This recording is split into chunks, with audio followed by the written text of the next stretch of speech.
All right, welcome back to the episode of Beer, Bacon, and Bros. As always, it's Keith, Chris, Alex, and I. We've got the whole gang here tonight. Tonight we're going to be reacting to the most recent, I was going to say college baseball, but most recent Major League Baseball Hall of Fame ballot that just happened today. But before we get into that, make sure you're subscribed to the channel. It really helps us out a lot. It's free to you. Helps us grow the family. We're definitely trying to keep growing here. Make sure you drop us a like or a comment. It helps with the videos and helps us on YouTube as well. And we'll get back to every single comment that you guys give us. And let us know what you think about the Hall of Fame ballot and the people that the people that are on it and who got in and who didn't get in. So jumping into it, the only person that made it onto the Hall of Fame this year would be the all-time great third baseman from Philly, Cincinnati, and St. Louis, Scott Rowland. Yeah. I think it was an 8-time Gold Glover, 7-time All-Star, 400 career home runs, 500 career doubles.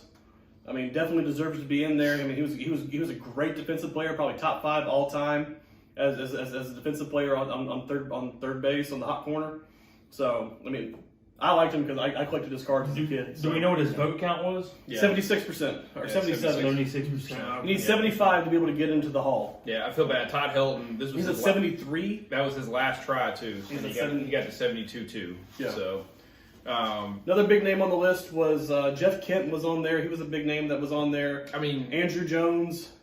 All right, so after going Todd Helton, immediately down this list, you've got Billy Wagner, Andrew Jones, Gary Sheffield, Carlos Beltran, Jeff Kent. Okay, we're going to stop at A-Rod. Manny Rodriguez. But like above A-Rod, you've got all these guys that Ramirez, sorry. Yeah. I think at some point in time they deserve to be in the Hall of Fame. So Billy Wagner. Easily.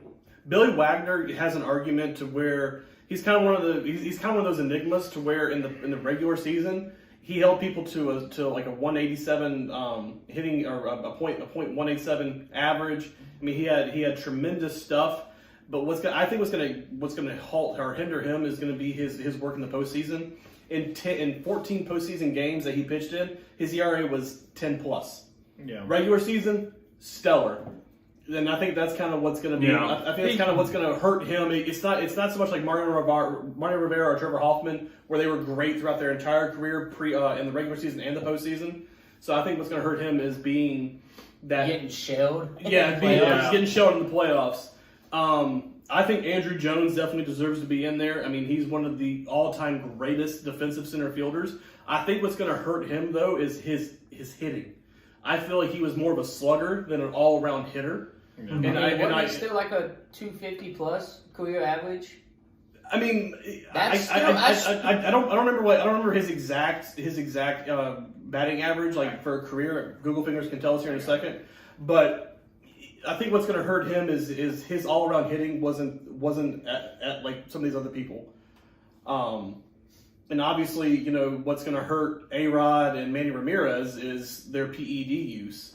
Yeah. And being suspended for PED use because they were caught cheating, and 2, them coming out later and like, admitting it. Yeah. So I feel like if you're going to keep Barry Bonds out for...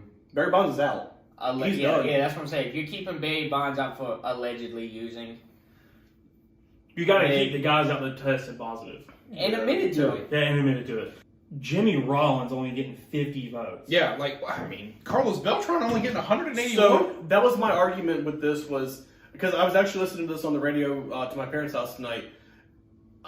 The reason why I feel like they're keeping Carlos Beltran out or they're not voting for him is because of the scandal in Houston when he was basically the guy. Hold on, listen to it. Listen to me. Because I don't agree with it, but just listen. Yeah. The reason why they're keeping him out is because of the trash can scandal in Houston. Yeah, but the problem with that is that's after his playing career. He was not playing during that time. Yeah. You shouldn't penalize what he did in his career for something he did post career, which is the exact same thing that With Pete happened Rose. with Pete Rose. Yeah. I think Pete Rose should be in the Hall of Fame As a because Pete player. Rose, as a player, Andrew Jones deserves to be in Yeah. there. Gary Sheffield deserves to be in there. I'm- The guy's Really? got 500 homers. Gary Like, Sheffield is still one of the most iconic players, not because of his exactly. Not, maybe it may not have been because of the way he played or what he did on the field. Not saying that he didn't do good things, but it was due to his batting stance. That was like one of the growing up. That was like the most iconic batting stance I remember seeing. Absolutely. It made every in kid MLB. out there, they're like, Do oh, the wiggle. it's timing. Like, you don't know what the fuck that means. It's Yeah. not timing. You're wiggling the back because you saw Gary do it. Right. Like, Exactly. That was the Sheffield wiggle bat there. Yeah. the chipper double tap. yeah. Yeah. I mean, to go back to Billy Wagner, like, I feel like Billy Wagner's problem more so is just because he was either a closer or a reliever. He was never consistently one or the other, No, Yeah. you're right. And Well, so- he turned into a closer later in his career just because of the differentiation in his pitches. Yeah. But he was more so of a long relief type of guy who could come in and get out in big situations. Yeah. Hit us in the comments. Let us know your reactions to this year's 23 MLB Hall of Fame votings. And as always, we appreciate you. Like, comment, subscribe.